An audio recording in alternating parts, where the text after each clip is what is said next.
I want to start off by saying Cowboy Bebop has not only become one of my favorite animes of all time, but also one of my favorite TV shows. If you haven't seen the show and you're deciding whether or not you want to, this video will contain spoilers, but first I will give my 2 cents, my detail limited overhaul of what I think of the show before going into the full review. This show is amazing. It's impactful, it's dynamic, the aesthetic is this gorgeous infusion between a cultivation of Wild West tropes and the uniquity of 80s sci-fi.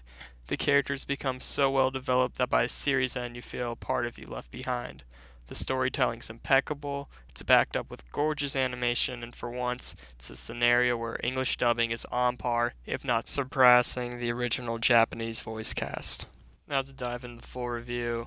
Cowboy Bebop is a thrilling episodic narrative of a space cowboy who lives off of bounty hunting. It made its epic debut in October of 1998 with the action-packed adrenaline rush, laid-back badass of the year 2071, Spike Spiegel.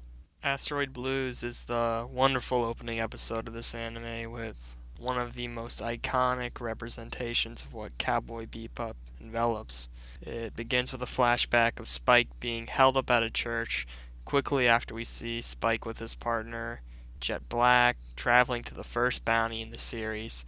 Throughout the full episode, we learn what makes this show, from the witty humor to smooth animation with rhythmic fighting sequences, unique science fiction technology, to a complete and well-designed plot, the sense of sympathy we have towards the criminals, and the endurance of our bounty hunter Spike Spiegel. Asteroid Blues is the embodiment of what makes Cowboy Bebop so great.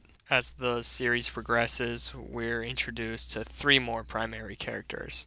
Ein, the adorable corgi, Faye Valentine, the uncryogenically frozen, debt-ridden female bounty hunter, and finally there's Edward, the young, sexually ambiguous, tech-savvy female hacker. Each character gets their own individual debut episode, crafting life and background into their personality. All of them venture aboard the Bebop spaceship, where they simultaneously confront their past in the Soul Galaxy. Most episodes entail a bounty venture that takes the characters, or a select few of the characters, through a journey that leaves an emotional impact by the closing words. My favorite example of this can be seen in the episode Waltz for Venus. The episode starts with a young character named Roku who wants to be trained by Spike. Spike agrees, but shortly after he finds that there's a bounty on Roko's head. Between the beginning and end of the episode, we learn that Roko only has a bounty because he wants to find a cure for his sister's blindness. Yeah, ironic. During a scene of mobsters battling Roku and Spike, the fruit of Spike's training is seen within Roko and impresses Spike, and this fills Roko with joy, and a sense of closeness is shared between the two. This is quickly dissolved as Roko is shot before Spike. Most episodes are like this, with an initial bounty leading to a journey of self-discovery and emotional impact.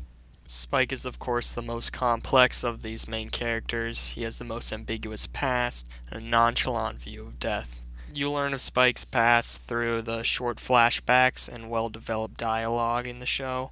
Once crime syndicate mobster, he falls in love and decides to leave the syndicate life. When his love, Julia, doesn't choose to leave alongside him, he goes rogue and leads his life as a bounty hunter on the Bebop to the climax of his confrontation with his past. Chilling nemesis and once partner with Spike in the syndicate, Vicious is the ideal villain. The dark half of Spike, they both hold equal skill and indifferent attitudes to everything around them. Well paced, the conflict between the two grow until the incredible showdown of these two in the final episode. Letting go of the past is such an important motif through the series. Both Faye and Jet are able to leave the past behind as they develop near the end of the series. But in the grand finale of Cowboy Bebop, the climactic moment of Spike confronting and letting go of his past leads to what is his most likely death. The show ends with a close-up of Spike Spiegel pointing his finger and a makeshift gun at the Syndicate followers after his tremendous battle with Vicious. He utters a bang before collapsing into a pool of his own blood.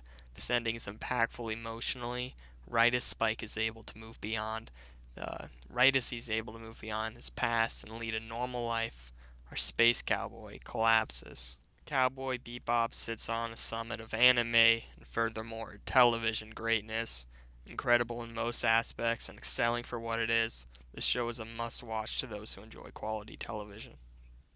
I hope you enjoyed my review of Cowboy Bebop. Please give it a thumbs up if you liked it. Subscribe for more content in the future if you like anime, video games, or just some good old watered down opinions. Thank you, and bye bye.